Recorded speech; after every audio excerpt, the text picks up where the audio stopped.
یقین زبان سے کہتے ہیں لیکن دل سے جو یقین تھا وہ صحابہ کرام کا یقین تھا. صحابہ کرام نے اپنے گھر کو چھوڑا اللہ کے لیے, اپنے وطن کو چھوڑا اللہ کے لیے, اور پیارے مکہ جیسے شہر کو چھوڑا. ہم سب ترستے ہیں اس شہر کو دیکھنے کے لیے, اور جنہوں نے دیکھ لیا وہ خوش قسمت لوگ ہیں. اس پیارے شہر کو چھوڑا اللہ کے لیے, اور پھر مدینہ کو بھی چھوڑا. ایک وقت تھا جب مدینے میں صحابہ کرام جم چکے تھے, اور مدینے میں صحابہ کرام کی اور مسلمانوں کی حکومت تھی, اور پورے عرب پر حکومت کرتے تھے. اللہ کے نبی علیہ الصلوۃ والسلام نے صحابہ کرام کو حجۃ الوداع کے اندر, جو آپ کی آخری حج تھی, صحابہ کرام تقریباً 1 لاکھ کے آس پاس اور بھی 1.25 لاکھ قریب تعداد بتائی جاتی ہے. اللہ کے نبی علیہ الصلوۃ والسلام نے اپنے اونٹ پر بیٹھ کر سارے صحابہ کو خطاب فرمایا, کیا میں نے دین کی بات پہنچا دی؟ اللہ کے نبی نے صحابہ کرام سے جواب مانگا کہ کیا میں نے دین کی بات پہنچائی؟ کیا دین میں نے تم تک پہنچا دیا؟ صحابہ کرام کہنے لگے کہ جی پہنچا دیا, اور پہنچانے کا پورا حق ادا کر دیا, پورا حق, کوئی کسر نہیں چھوڑی. تو آپ نے کیا فرمایا؟ فَيُبَلِّغُ الشَّاهِدُ الْغَائِبُ, میں نے پہنچا دیا. اب جتنے بھی یہاں تم حاضر ہو تمہاری ذمہ داری ہے کہ وہ غائب تک میری بات پہنچائے. جو غائب ہے یہاں سے, جو یہاں بات سن رہے ہیں, ان کی ذمہ داری ہے کہ وہ ان باتوں کو وہ غائبوں تک پہنچائے جو یہاں نہیں ہیں. اس بات کو سننا تھا. وہ 1.25 لاکھ صحابہ کرام اسی وقت انہوں نے رخ کر لیا. کسی نے ملک شام کا, کسی نے ملک عراق کا, کسی نے جو ہے ایران کا, کسی نے ہندوستان کا, کسی نے افریقہ کا, فلسطین کا, مصر کا, چاروں طرف وہاں سے وہ پھیل گئے, اور اپنے پیارے شہر مدینہ منورہ کو بھی چھوڑ دیا. کس کے لیے؟ دین کے خاطر. آج ہم دین کے خاطر 15 منٹ کے لیے اپنے گھر کو نہیں چھوڑ سکتے. اندازہ لگاؤ, ایک مثال دی ہے میں نے, تازہ مثال. جب تازہ مثال ہوتی ہے نا وہ چیز جلدی جو ہے دل کو چوٹ کرتی ہے. آج ہم 15 منٹ کے لیے اذان ہوتی ہے اور وہیں بیٹھے رہتے ہیں, اور اگر مہمان کوئی خاص مہمان سے آ جائیں تو مہمانوں کے ساتھ سارا وقت گزر جائے گا, لیکن مسجد میں آنے کی توفیق نہیں ہوگی. فرمایا خوشخبری دے دو ان لوگوں کو, نور کی خوشخبری, روشنی کی خوشخبری. اللہ کہتے ہیں خوشخبری دے دو, قیامت کے دن روشنی ان کے لیے ایسی عطا کروں گا جو روشنی دیکھی نہیں, کیونکہ وہاں ہر ایک آدمی نا روشنی کا محتاج ہوگا. وہاں ہر طرف اندھیرا ہوگا, سورج کی روشنی نہیں ہوگی, سورج کی روشنی نہیں ہوگی. پھر روشنی کس کی ہوگی؟ وہ ہوگی ہمارے ایمان کی. جتنا مضبوط ایمان ہوگا ایسے ہمیں وہاں روشنی ملے گی. اب زیادہ روشنی کس کو ملے گی؟ جو اندھیروں میں بکثرت مسجد میں آتے تھے, یعنی ہر حال میں آتے تھے. اس لیے عہد کریے انشاءاللہ آج کے بعد ہم جب بھی اذان سنیں گے ہم کبھی بھی جو ہے مسجد سے دور نہیں ہوں گے, ہم فوراً مسجد میں آئیں گے. فرمایا سراسر ظلم ہے, سراسر ظلم ہے, کفر ہے, نفاق ہے. 3 گناہ بڑے بڑے, 3 گناہ بڑے بڑے. کس کے لیے؟ غور سے سنو آگے کیا فرمایا جا رہا. سراسر ظلم ہے, ظلم بھی بڑا گناہ. سراسر کفر ہے, کفر بھی بڑا گناہ. سراسر نفاق ہے, اور نفاق بھی بڑا گناہ. اس شخص کا فعل جو مؤذن کی آواز سنے اور مسجد میں نماز کو نہ آئے. فرمایا جو لوگ زیادہ کر مسجدوں میں رہتے ہیں, مسجدوں میں اپنا وقت دیتے ہیں, وہ مسجد کے کھوٹے ہیں. کیا ہے وہ؟ مسجد کے کھوٹے. نماز پڑھنا ہی مسجد کی خوراک ہے, نماز پڑھنا ہی مسجد کی خوراک ہے. اگرچہ وہ مسجد کچی جھونپڑی ہو, اس مسجد کی خوراک ہے. وہ مسجد خوش ہوگی نمازیوں سے.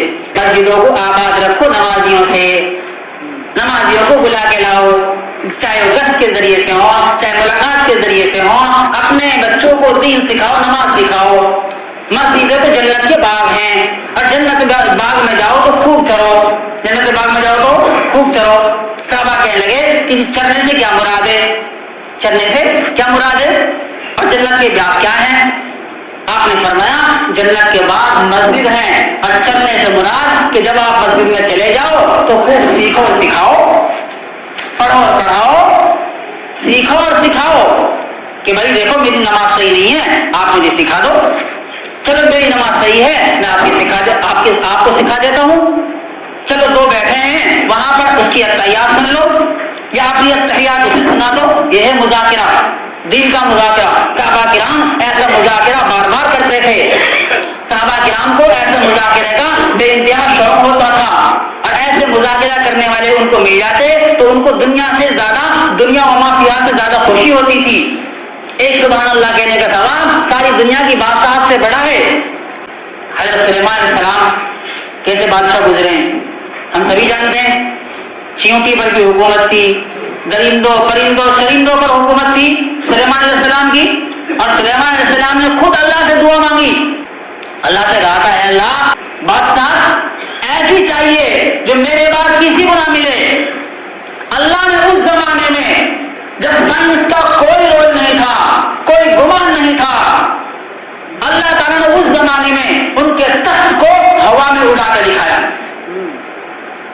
مہینوں کا سفر آدھے دن میں طے کر لیتے تھے، اور تخت ایسا نہیں، ایک تخت پر 6 لاکھ کرسیاں ہوتی تھی، اب اسی پر انسان بھی بیٹھے ہیں، اس کی فوج بھی بیٹھی ہوئی ہے، اس پر جو ہے چرندے بھی ہیں، درندے بھی ہیں، پرندے بھی ہیں، پرندے بھی ہوتے تھے۔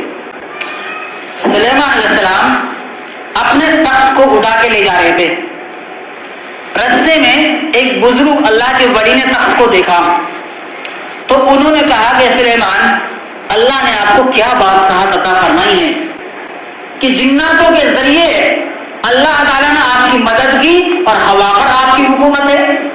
سلیمان علیہ السلام نے کہا کہ ایک مرتبہ کسی مومن کا سبحان اللہ کہنا میری ساری بادشاہت سے بڑا ہے، ایک مرتبہ، کتنا مرتبہ کہہ سکتے ہیں ہم؟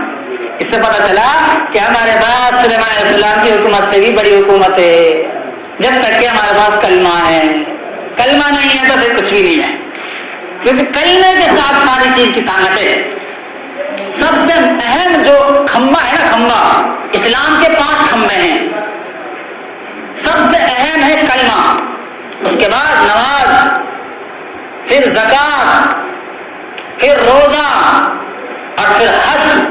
اگر اللہ نے طاقت دی ہے، ہمارے پاس اتنا مال ہے کہ ہم حج کر سکتے ہیں تو حج کرنا ضروری ہے، پھر بھی اگر ٹال مٹول کری تو وہ یہودی ہو کر مرے چاہے نصرانی ہو کر مرے، اتنی سخت وعید ہے۔